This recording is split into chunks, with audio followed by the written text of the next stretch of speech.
আমরা এই মুহূর্তে আছি সৌদি আরবের গারে তুর, অর্থাৎ যেখানে রাসূল সাল্লাল্লাহু আলাইহি সাল্লাম হিজরত করার পথিমধ্যে এই গুহায় হযরত আবু বকর রাদিয়াল্লাহু তাআলা আনহুকে সাথে নিয়ে আত্মগোপন করেছিলেন। এই যে গুহাটা আপনারা দেখতে পাচ্ছেন, এই যে মানুষ এইদিকে ঢুকতেছেন, এই যে ভিতরে গুহা, মক্কার কাফেররা পুরস্কার ঘোষণা করেছিল যে মুহাম্মদকে কেউ ধরে নিয়ে আসতে পারলে তাকে পুরস্কার দেওয়া হবে।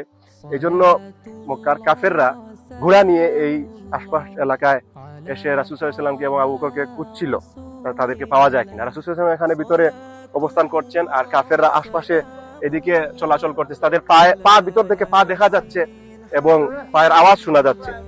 এইটা দেখে হযরত আবু বকর রাদিয়াল্লাহু তাআলা আনহু একটু ভয় পেয়ে গেলেন এবং রাসূল সাল্লাল্লাহু আলাইহি সাল্লামকে এটা বললেন।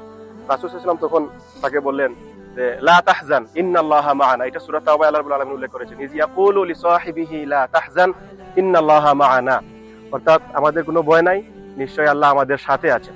সুতরাং এই হচ্ছে সেই গুহা। এখানে রাসূল সাল্লাল্লাহু আলাইহি সাল্লাম হিজরতের সময় রাস্তার মধ্যে এই জায়গায় নিজেকে আত্মগোপন করেছিলেন। এখানে 3 দিন 3 রাত অবস্থান করেছিলেন। এই যে এই জায়গাটাতে ভিতরের অংশে রাসূল সাল্লাল্লাহু আলাইহি সাল্লাম বসা ছিলেন, সাথে ছিলেন আবু বকর রাদিয়াল্লাহু তাআলা আনহু। এই মহিলা সাল্লাল্লাহু আলাইহি ওয়াসাল্লাম।